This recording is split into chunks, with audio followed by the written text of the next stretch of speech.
ही व कमालिही। अस्सलाम वालेकुम दोस्तों, हसन रज़ा आज एक दफ़ा फिर टेक टाइटन्स पाकिस्तान और tune in tech and time techs के प्लेटफॉर्म से आपकी खिदमत में हाजिर है। दोस्तों, जैसे कि हमेशा हमारी कोशिश होती है कि हम आपके सामने ऐसे टॉपिक्स लेकर आएँ जिससे कि आप बहुत ज़्यादा सीख सकें। दोस्तों, आज जो हमारा टॉपिक है इट्स ऑल अबाउट पे रोल, कि यार जो पे रोल है ये क्या होता है, पे रोल प्रोसेसिंग क्या होती है। और अक्सर हम ये कहते हैं कि यार 26 डेज़ का जो है ना कट ऑफ टाइम होना चाहिए। अक्सर हम कहते हैं 30 डेज़ का कट ऑफ टाइम होना चाहिए। कई कंपनीज कहती हैं यार कि ये इतनी डेज़ का कट ऑफ टाइम होना चाहिए। तो एक्चुअली में ये कट ऑफ टाइम है क्या? और अक्सर हम कहते हैं कि यार पे रोल जो है ना वो हमारा प्रोसेसिंग में है, सैलरीज लेट हो रही हैं। इन सारे सवालों के जवाब आज हम ताहिर साहब से पूछेंगे और ताहिर साहब से हम ये भी जानेंगे कि ताहिर साहब ने अपने जो करियर का जो आगाज़ है वो किस तरह से किया। तो आज मिलते हैं ताहिर से। Tahir is currently working as a HR manager at Alhan group. आइए ताहिर साहब को वेलकम करते हैं। Tahir, thank you very much for joining us today. जी वेलकम, थैंक यू। अस्सलाम वालेकुम। ताहिर साहब, बहुत ही ज़बरदस्त टॉपिक है पे रोल। मैंने आज तक वैसे कोई अपनी पॉडकास्ट जो है पे रोल के ऊपर नहीं की है, तो मैं तो बहुत एक्साइटेड हूँ। आज बहुत कुछ आपसे सीखने का मौका मिलेगा। इस पर तो ताहिर साहब हम ज़रूर बात करेंगे, लेकिन ऑफ द रिकॉर्ड हमारी जैसे कि डिस्कशन हो रही थी, आपका HR में आना बाय चांस था या बाय चॉइस था? जी सर, फर्स्ट ऑफ ऑल मैं बताना चाहूँगा कि मैंने जो है HR अपना जो करियर है वो स्टार्ट किया था बाय चॉइस तो नहीं था, बाय चांस कह लें। क्योंकि एक्चुअली मैं जो कि तलाश में था, तो मैं 2012 में जो है ना लाहौर विज़िट किया मैंने, और डिफरेंट कंपनीज में मैंने अप्लाई किया। और जो फर्स्ट अपॉर्चुनिटी मुझे मिली वो फैसल अकबर जो कि गवर्नमेंट फूड्स में थे, हेड HR थे, तो उन्होंने मुझे अपॉर्चुनिटी दी।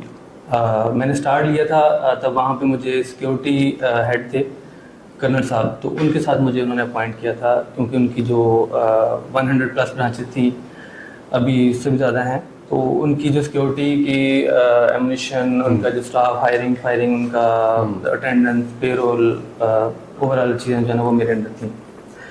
उसके बाद थोड़ा टाइम गुजरने के बाद फिर उन्होंने मुझे प्रमोट किया। मैंने डेटा एंट्री ऑपरेटर मतलब HR, लेकिन तब क्योंकि आर्म फोर्सेज वाले जो है इस चीज़ को मतलब कम ही समझते हैं, फिर उन्होंने मुझे ये वाला डेजिग्नेशन असाइन किया। तो फैसल अकबर जो है उनके साथ जो टीम थी, फिर उन्होंने मुझे स्टार्ट में पेरोल में अपने साथ इन्वॉल्व किया।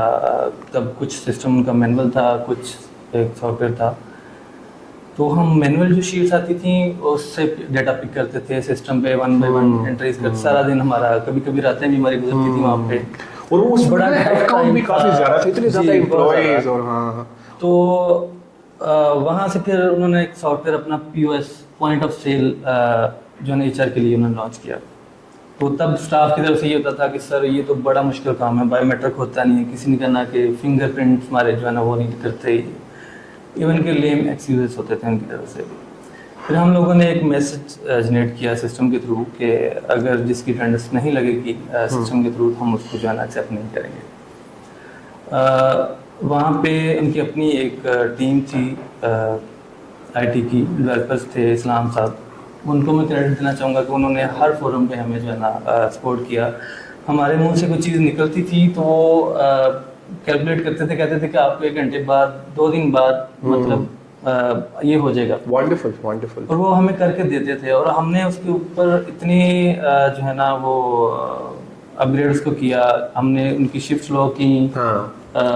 होता है ना ब्रांच मैनेजर या सीनियर होता है कि मेरे कुछ फेवरेट होते हैं कि उनको आप इस शिफ्ट में ले जाओ और उसको इधर ले जाओ। हमने ये किया था कि शिफ्ट लॉक कर दी थी कि जिसको भी जो भी शिफ्ट चेंज करनी है वो पहले HR को रूम में ले। बिल्कुल सही, ठीक है। हम सिस्टम पे बैठ के ही जो है ना उसको चेंज करते थे। इसके बाद फिर पेरोल भी हम लोगों ने ऑनलाइन किया बायोमेट्रिक के थ्रू। एक तो सैलरी शीट हम सिस्टम पे जनरेट करते थे, फिर ब्रांचेस पे जो है ना उसको फॉरवर्ड करते थे।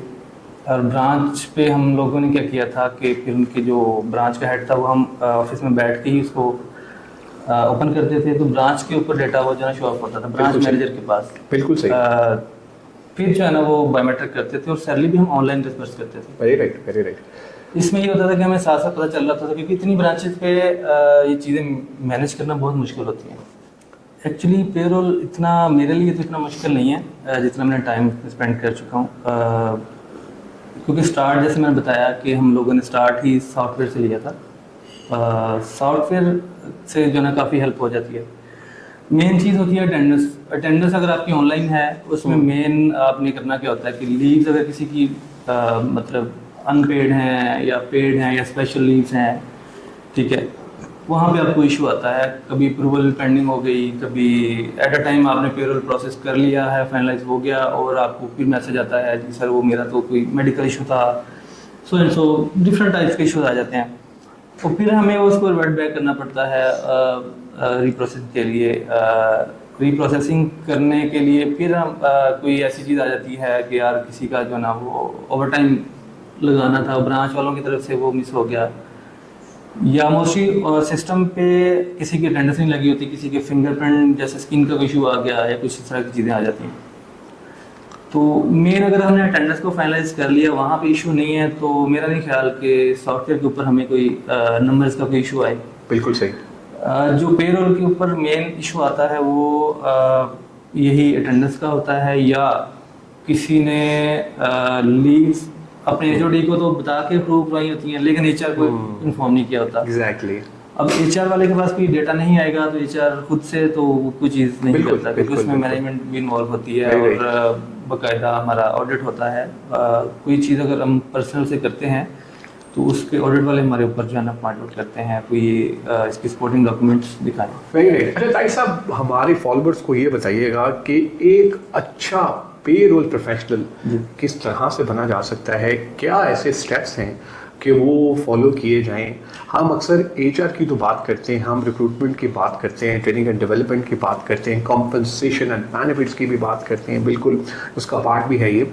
तो पेरोल जो है वो अच्छा पेरोल प्रोफेशनल बनने के लिए क्या क्या आप में स्किल्स होनी चाहिए?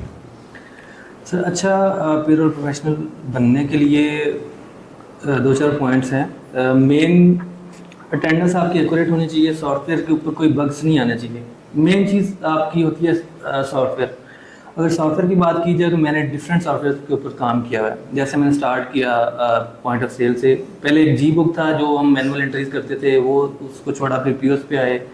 पीओएस के बाद हमने बिजनेस बीएमयू था, उन्होंने गवर्नमेंट वालों ने ही वो किया था।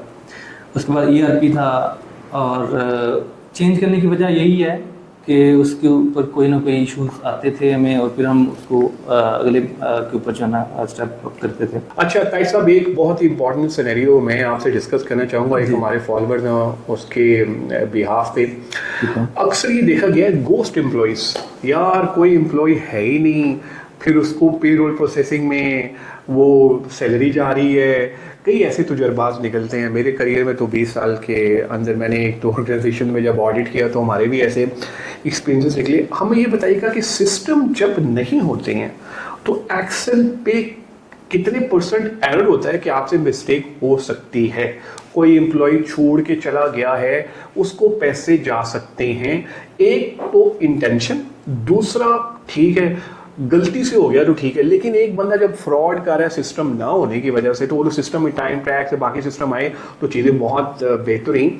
इस पर्टिकुलरली सिचुएशन को जो गोस्ट एम्प्लॉयज़ हैं उनको किस तरह से एड्रेस किया जाए एज ए पेरोल प्रोफेशनल? जब हम पेरोल प्रोसेसिंग कर रहे हो तो किन किन चीज़ों का ध्यान रखें? सर फर्स्ट ऑफ ऑल तो जो मैनुअल सिस्टम है उसमें ये होता है कि तो अगर आपने इसको ग्रिप रखनी है कि आप ये देखें गोस्ट एम्प्लॉय की बात कर रहे हैं, तो ये तो कहीं भी हो सकता है, मैनुअल सिस्टम है, और इसको आप 90-95% तो कंट्रोल कर सकते हैं। 5% का मैं मार्जिन दूंगा इसमें। उसमें ये है कि अगर तो आप डेली बेसिस पे लाइव कॉल पे उनसे डेली अपने पास रिकॉर्ड रख रहे हैं, और एक शीट आपकी ब्रांच से या जहाँ पे भी आपके ड्यूटी साइन है स्टाफ की, तो उसको अगले दिन जो है ना आप मैच कर लें। फॉर एग्जांपल एक लड़का आया सुबह, कोई मैनेजर लगा लें या सुपरवाइजर आया, और उसने 5 मिनट बाद कह दिया अपने ब्रांच मैनेजर को जी मैं जा रहा हूँ, ठीक है, उसने तो अटेंडेंस मार्क कर ली। अब उसके ऊपर हम चेक एचआर वाले तो नहीं रख सकते, क्योंकि वो ब्रांच पे एचआर वाला जाएगा तो फिर वो देख सकता है। तो वो ब्रांच मैनेजर के ऊपर है कि वो उसकी प्रॉपर अटेंडेंस लगा रहा है या उसके ऊपर वो जो आप बात कर रहे हैं। बिल्कुल। एक तरीका तो ये हो गया कि हम अपने पास उसका रिकॉर्ड नोट करते जाएं, उसको कंसल्टेशन कर लें इसके साथ, ठीक है। और दूसरा जो सॉफ्टवेयर की बात करें उसके ऊपर भी गोस्ट एम्प्लॉइज का मैं एक्सपीरियंस शेयर कर देता हूँ। सॉफ्टवेयर पे भी गोस्ट एम्प्लॉइज अवेलेबल जी। है? ओह माय गॉड, सॉफ्टवेयर वालों सुन लो ये कि वो भी ये कह रहे, मैं समझ रहा जहाँ पर सिस्टम होते हैं वहाँ पे गोस्ट एम्प्लॉइज नहीं है। उसमें जरा बताइए जरा। उसमें सॉफ्टवेयर वालों का तो खैर इतना रोल नहीं होता, उसमें यूजर का ज्यादा रोल होता है। लेकिन बहरहाल ताई साहब, wonderful amazing talk, even though it was very precise और टू द पॉइंट, और बहुत ही अच्छी डिस्कशन की। कहीं नहीं लग रहा कि आपका ज़िंदगी का ये फर्स्ट टाइम है। माशाल्लाह, having a very strong content, और जिस तरह आपने अपने इसमें पॉडकास्ट के अंदर भी जो आपने क्रेडिट दिया अपने सीनियर्स को, मैं समझता हूँ कि ये एक बड़पन की निशानी है कि माशाल्लाह आपने जो है वो उनको अभी तक याद रखा हुआ है। तो ताई साहब, अब हम वाइंड अप करेंगे। सो टाइम ट्रैक्स आप माशाल्लाह भी यूज़ कर रहे हैं। सो फार आई थिंक एक्सपीरियंस भी आपका बड़ा बेहतरीन चल रहा है। तो टाइम ट्रैक्स के बारे में अगर आप कुछ कहना चाहें, हमारे फॉलोअर्स सुनना चाहते हैं, प्लीज़ गो अहेड।